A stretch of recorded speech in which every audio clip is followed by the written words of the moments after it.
So what's up, guys? Today's trading session, we already started a little bit, but doesn't matter. So we were just talking about how indicators are made up of multiple different informations. So what I was saying is to understand really why a market is doing it, like the more you practice this simple strategy, for example, the easier it will be for you to dig deeper with new knowledge. Because once you dig deeper into it, you'll understand when market is doing certain things and you can predict it. So, for example, I was analyzing the chart with Xander on Sunday because he had some questions, and this is what I drew in. And what did the market do? Well, exactly how we anticipated it.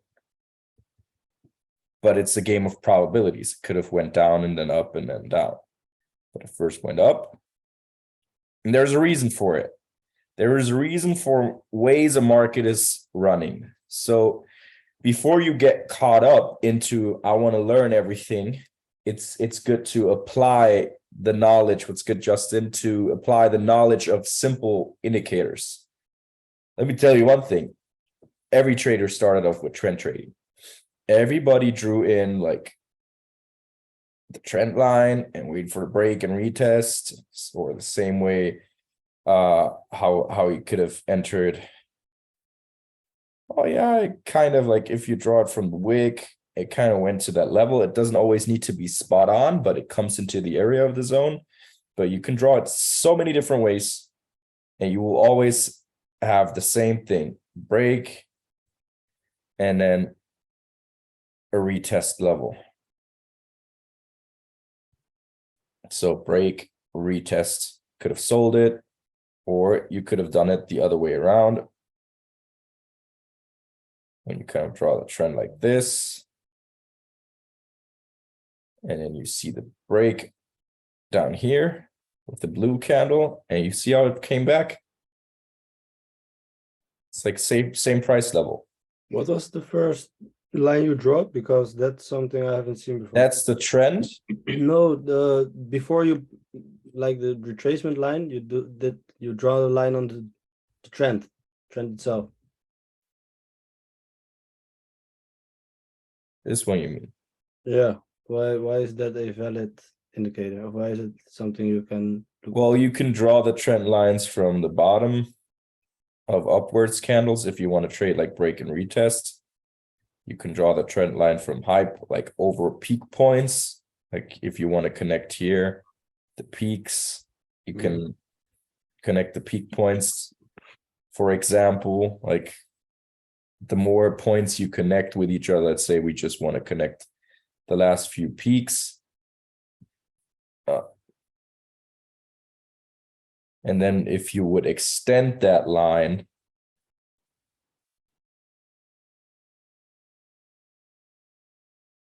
because you anticipate, or you anticipate that the market stays below that line, this is when it breaks and retests them. So the break happened here. It doesn't really come to that price, but because price is a thing that you have to look at multiple things, because price already been to that point, and here price didn't touch. So the last few bits of price that was left, where the market is usually attracted to, is called the imbalance. Heard me probably say it a couple times before. And this is the price where there's an imbalance probably hidden in it, and this is the zone where the price didn't mitigate out of it yet.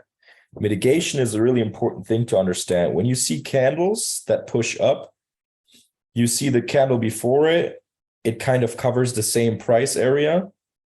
Then it closed here. Then this candle went up and closed. You see how the next candle goes into the price, and the next candle as well, into the body of it.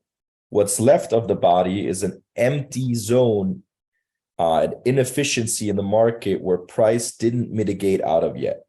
This is really understanding, like this is a little bit deeper knowledge, but basically you need to understand, like, here are still orders open in the market that need to be filled again. Medication, you said? Mitigation.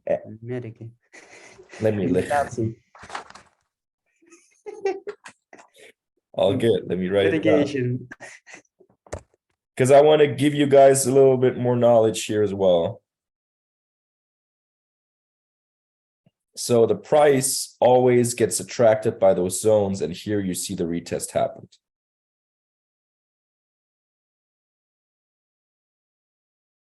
There's also different theories about it. I just want to explain a little bit, how you can do it. Or you look at this trend, for example, like just drawing a new line. This trend here. And then we just connect the high points, and you see how the price broke at this. Let's even connect the lows.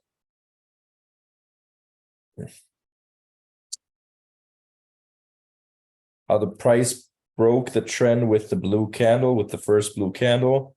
You see how price comes back to that level. Like if you would connect it to just, the peak points, see how it breaks through with this candle. You know why it comes down to this zone?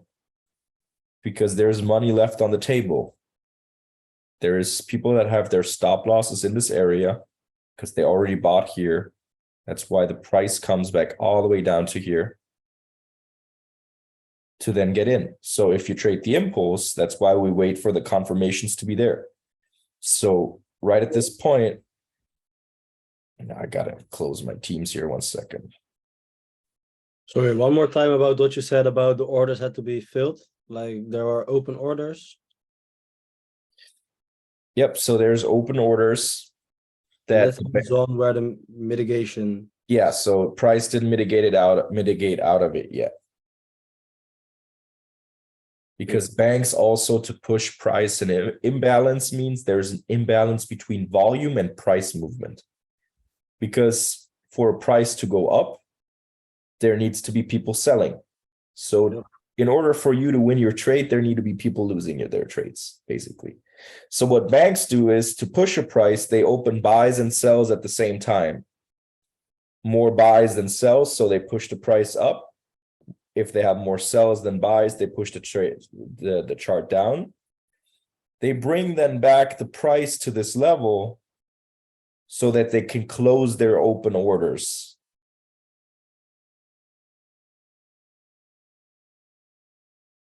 This is like what usually happens. But there's some good videos of it. Like I know what you mean, but I can't find the right words for myself to write it down. Yeah. Yeah, I understand. Just what you said in the last minute. Gio could explain it in Dutch. Is Gio here? Gio's not. Gio's probably at work right now.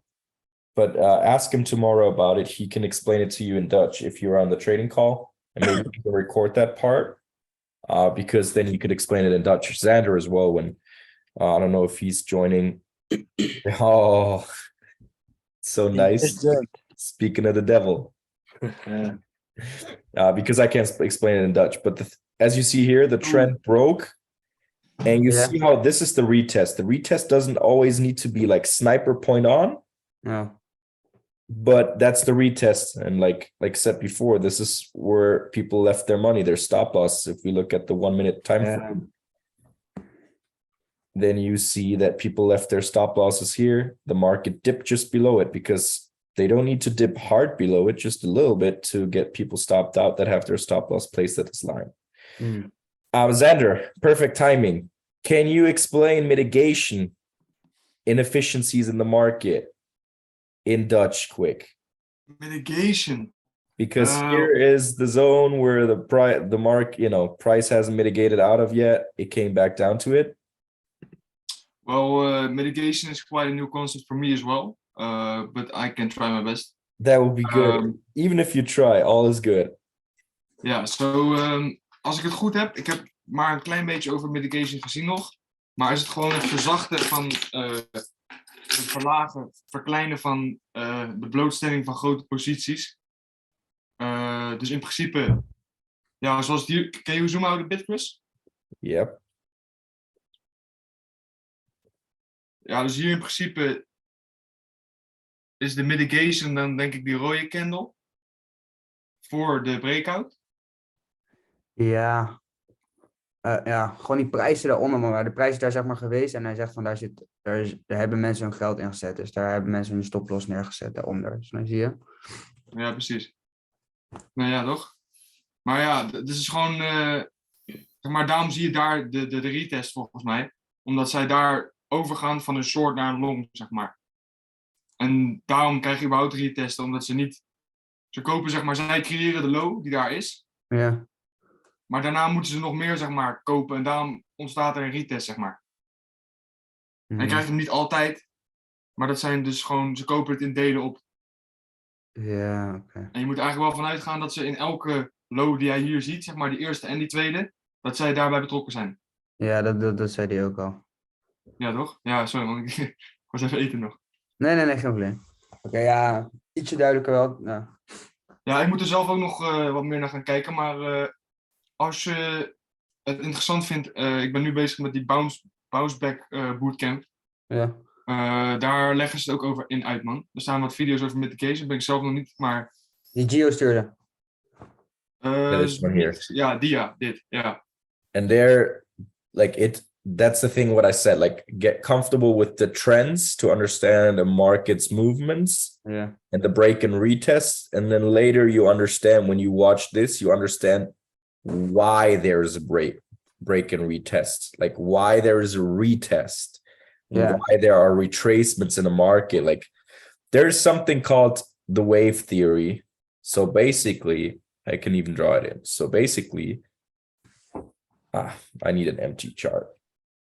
I don't want to, I rather do it here because it's easier. So the wave theory says this is called the equilibrium.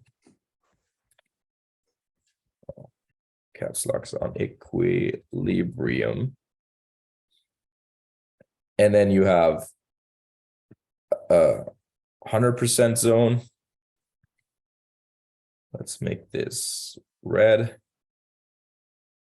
And you have a, oh, now I should try to get the same distance done.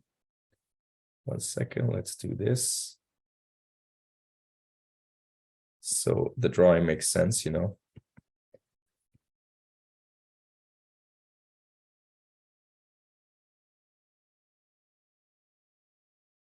Next time you're with Gio, you have to ask him to say the word equilibrium. Fun. So basically you could say this is the zero. The equilibrium is always the 50% or 50, you could say. I would have to get my notes to have the other two because I actually drew it down. Oh, man. So basically what it means, and this is what the stochastic and basically is for. Basically what it means is that a market, okay, this is how it's doing it, okay, is that a market is moving in waves. So you always have a phase. Now it makes me angry. I need my book. Give me 1 second.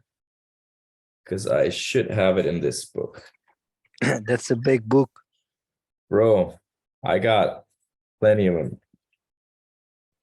So this should be, oh yeah, I got it here. I got it all. Oh yeah. Got it all drawn down. Like there it is. So I'm gonna teach you that. So you always have a, let's take the arrow here so it's easier. So it always starts with a push up, right? The market is going up. Let's make the line a little bit thicker. So the market is moving up. What then happens is, and let me actually write this down. This is resistance, or supply. That's why we always talk about supply and demand. I mean, you guys should know it in the Netherlands, right? Supply and demand. And this is your support. Nope, nope. Didn't want to open that. Okay. Were you creating your own NFT project there? Already tried that one. I can't recommend. And this is the demand.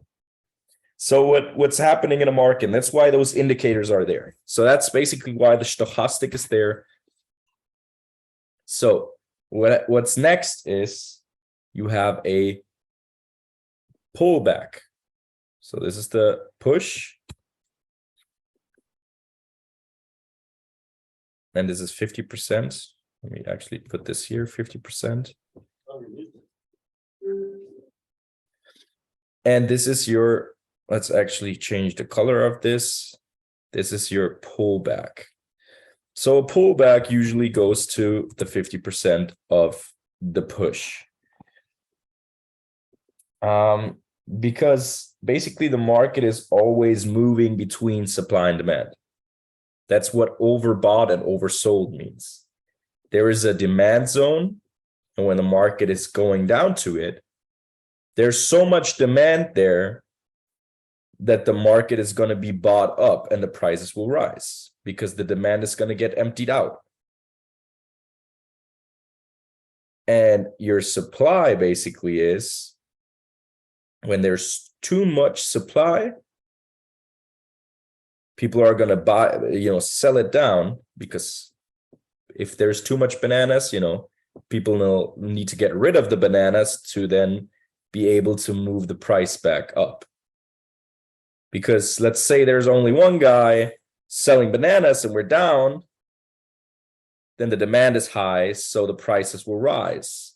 Then everybody else gets their bananas and we have a lot of supply, well, then the price will go down, so they still sell a certain amount of bananas and they make their money. So the market will move up, but when it exhausts itself, it has to take a break because the price can't always inflate itself. If the price would continue to go higher and higher, higher, this is what inflation means. It would inflate itself and then it would collapse by a time. So the pullbacks that you have, the little retracements, they're there to rebalance and they move to the equilibrium, the 50%.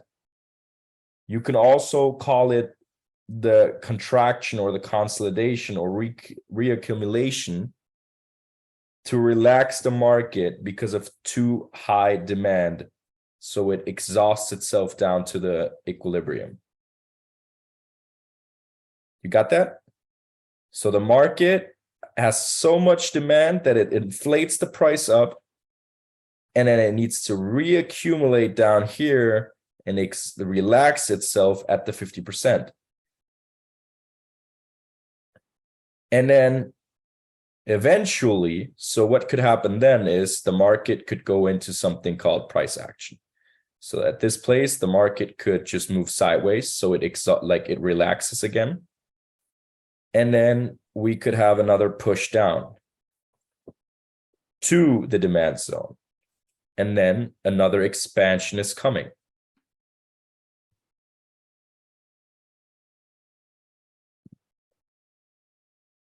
So I need to check the next page or the one before that. So in a market, there's always phases and waves. So this is like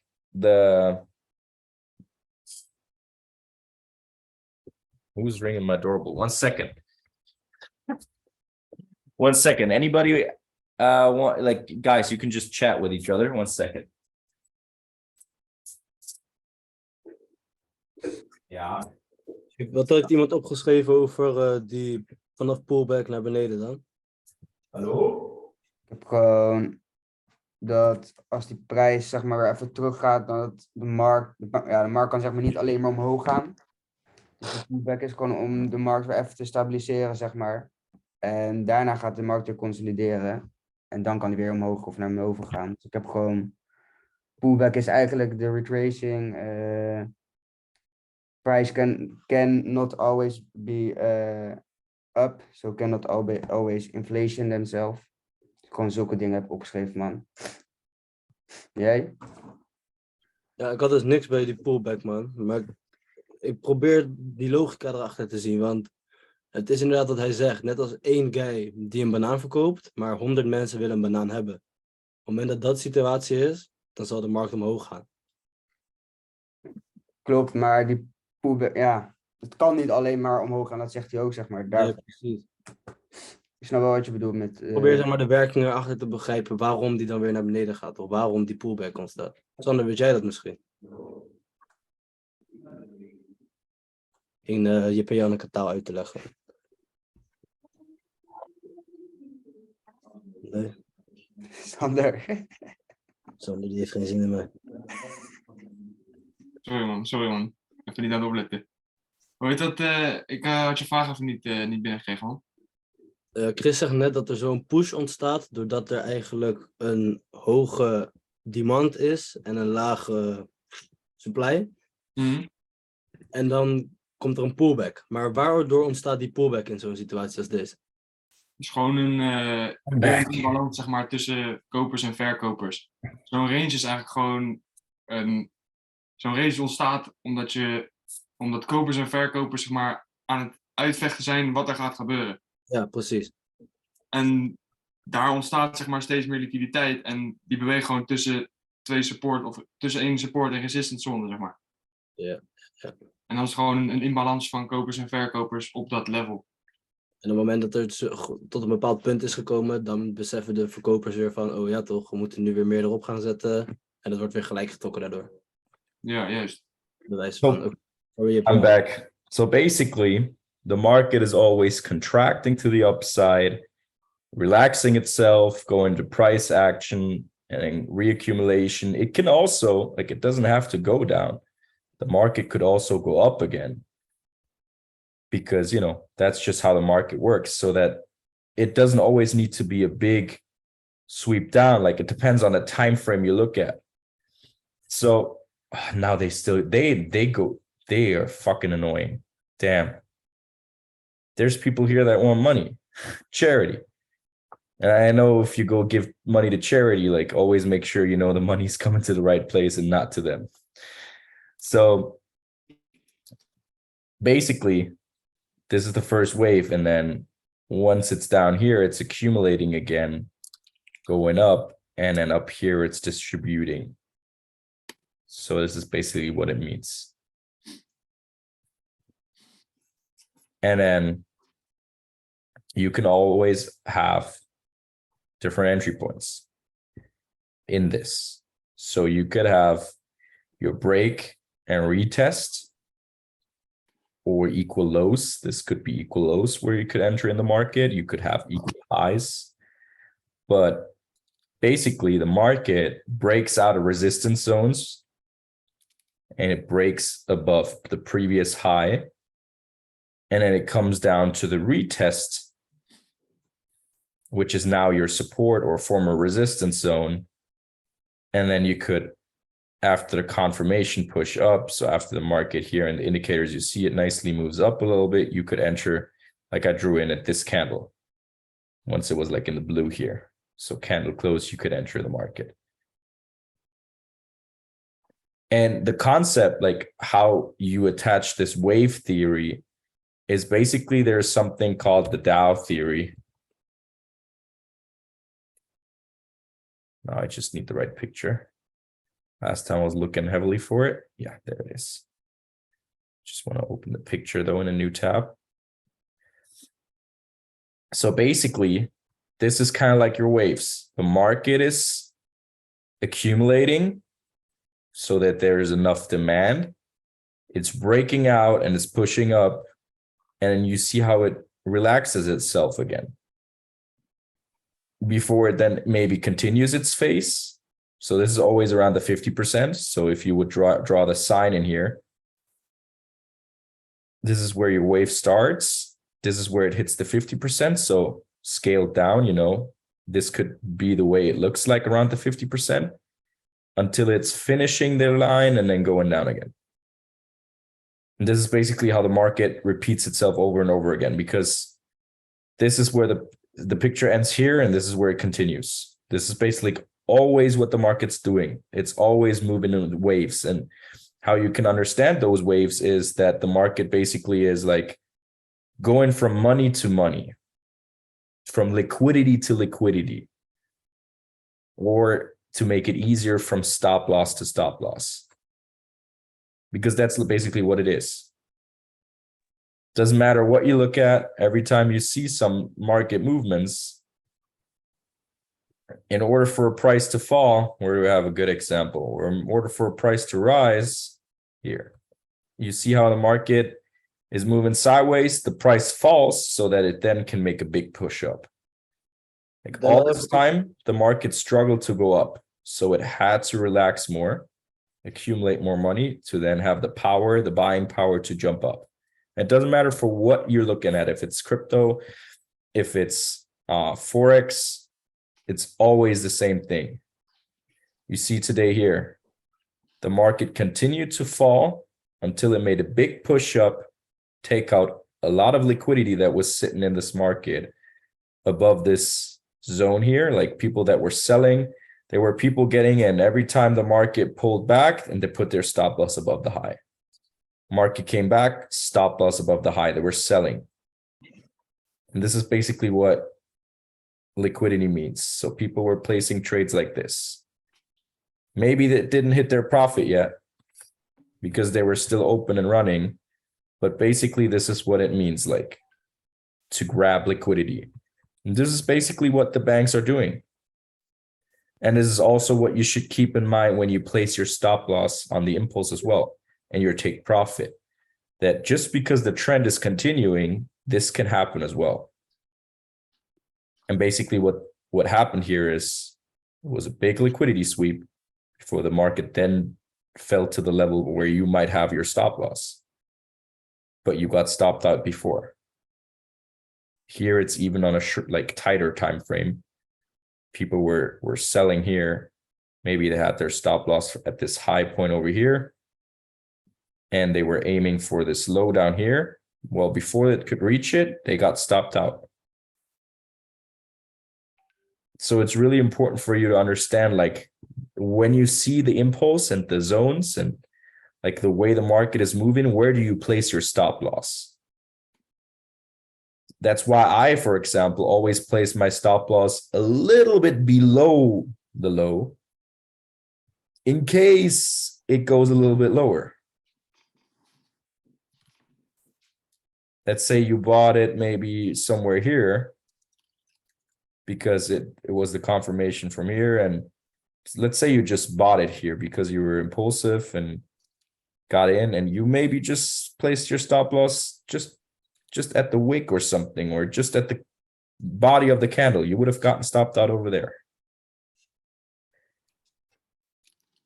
Just by maybe a pip or two, not even. But should you still do that because like 3 or 4 candles to the left is the big candle, and there went the price a little bit deeper. You see there? No? Yeah. This one. If you placed it here, then you're safe. Then you always look at the lowest one, right? When you Well, place your stop loss. Not, but this one could be news affected or anything like that. yeah. I don't know why this candle broke down so deep. Mhm. I would have to look with the volume, like if there's imbalances or inefficiencies here in the market, or imbalances in the market where, you know, the market gets drawn to always. Mhm. But that's that's the most common mistake, that people misplace their stop loss. Yeah. The analysis, like maybe you had it yourself already a couple times, that your analysis is like spot on, but you got stopped out. It even happens to me too. Like, you know, it happens to everybody that's trading. All right. You know? Any questions? For me, a little one. I saw Sander also said it like, I think today or yesterday, about the trading journal. Is he already sent in the group, the trading journal? Ik heb Yeah, niet I gezien, already man. sent it. I can send it again. Ja. Heb jij hem nog gezien, Sander? Nee, man. Ik heb hem niet... Oh yeah, because yeah. You're in the Discord though, bro. So it's in there. Oh, it's over there as well. Yeah, it's over there as well. I can send it here in here again. Where do we have it? Documents. Let me just send it again. Thank you. Perfect. So you would just have to maybe switch up some of the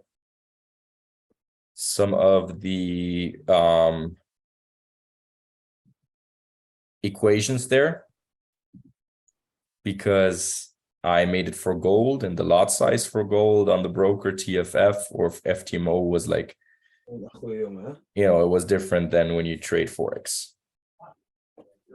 So you only have to adjust the lot size equation a little bit. Alright, guys, I have to go. Soccer practice, good luck. Have fun, bro. Alright, thanks for Enjoy. Voetbal, not soccer. soccer. True. We Football. say football as well. Are you American? Yes, sir. But in Haters. Germany we say it. Bye bye. Soccer is for the Americans, but Yeah, that is it's news, It's news. so basically you can apply anything. The impulse, like we could look at the same chart and have different entries. Like it's really on your personal opinion on a market and where the market's at. And if you trade the impulse, make sure you enter the trade when all the indicators are right. So just because the market was down here in the blue zone and this was blue, those lines are not there yet. So you could have entered here on this retest, for example, because then if it goes above and the candles cross, then you have a change of character, and then you could have entered the trade like this. You Hey, could Chris. yeah, Can I say one thing about that? yeah. Because yesterday, or yeah, I think it was Monday or yesterday, I set some trades, and I took trades with the indicators. Not all indicators were good, but I hit my TP. And I set trades when the indicators are all good, and then it hit my stop loss. Yeah, it can happen. Like that's the thing with the indicators sometimes. There's so many things that go in. You could have sold here at this point somewhere, Obviously this was oversold, but you could have sold here. But the indicators were not there yet. Like the stress trend is just changing. Like you can always, depending on the time frame you look at, maybe you enter the trade at a point where the trend is starting to change. Maybe let's say you started to buy here because it was still in the blue zone, was overbought, and then it's starting the trend change. That's why you sometimes need to look at, okay, how did my trend go in the last, let's say, hour or 2 hours? Because if you see this and such a strong pullback, just because it comes here to the equal low doesn't mean it needs to hold it, because then the market could also break down. So there's multiple factors that come into that. That's why I always wait for like the real like break of this. That's why we always talk about break of structure. Because technically the structure here, it broke the market structure at the first black line, at this one, and started to become a bearish trend. Just because the indicators are right, then the market structure shows you that the market is turning around. Because this is the higher high, this is the higher low, and it broke below it. And then, that would be my indication to know that the trend is now changing. And I would have sold, for example, over here, even though the market is not there. If I would have not looked at indicators, this would have been an entry for me to sell the market and get a nice nice trade out of it. You know what I mean? So But there's the more, stochastic is not good at that moment. yeah. But like I know the market structure is now like the market's now switching around. Yeah. Yo, Mitch. Yo. Ik zou zeg maar, je kan misschien proberen die indicatoren niet te letterlijk te nemen, zeg maar. Maar meer, Nee, daar ben ik ook op gaan letten, man. Dat doe ik ook Ja. zeker nu niet, man. ja, toch? Maar dan, zeg maar, dan ga je meer een soort van begrijpen hoe die markt beweegt op zijn structuur. En niet alleen maar leren van, nu zie ik een pijl, nu zie ik een... Maar natuurlijk wel een Juist. beetje, want het geeft niet, maar ze zitten er niet voor niks in. Maar het is meer gewoon dat je aan het systeem ontwikkelt. En als het zeg maar werkt voor jou, dat je uiteindelijk over een series van trades meer winst hebt dan verliezen. En dan gewoon mikken op een 60-70% winrate. Ja, dan doe je het gewoon heel goed, man. Ja, man. Nee, dat is iets wat ik ook voor mezelf al had bedacht. Van, die indicatoren zijn er niet om bevestiging te geven, laat maar zeggen. Ja, zijn er wel voor bevestiging. Maar Ja. dat is niet het enige, weet je. Nee, ik snap Dus, wat je bedoelt, precies. ja, Belangrijkste ik ben er ook wel een beetje marktstructuur, achter gekomen, man. man. Juist. Wat zei je? Belangrijkste is marktstructuur, man. Gewoon echt die candles. Gewoon, dat Ja. is prijs, zeg maar. Dat is wat er gebeurt. Ja, man. Thanks. Eerlijke mid heb je ook gehad dat je naar die markt aan het kijken was en je zag gewoon een goed moment om in te stappen, maar je was aan het kijken naar al die conformaties en je zag, oh kut. Je RSI Nu ben ik al bijvoorbeeld... te laat. Nee, je bent niet te laat. Je zit te denken, oh, de stochastic klopt niet of de RSI klopt niet. Maar al had je hem alsnog plaats, al klopten die twee dingen niet, je had hem alsnog kunnen pakken. Heb je dat niet ook een paar keer gehad?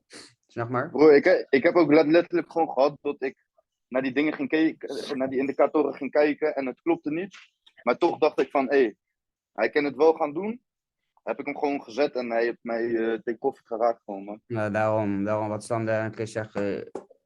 We weten nu die conformatiepunten, maar we moeten nu gewoon die markt leren lezen, man. En dan krijg Je moet gewoon, juist, je moet gewoon die structuur van die markt begrijpen. Ja, man. En die indicatoren, kijk, het enige waar ik kijk persoonlijk, naar die stochastic kijk ik niet eens echt. Ik kijk eerder naar die RSI.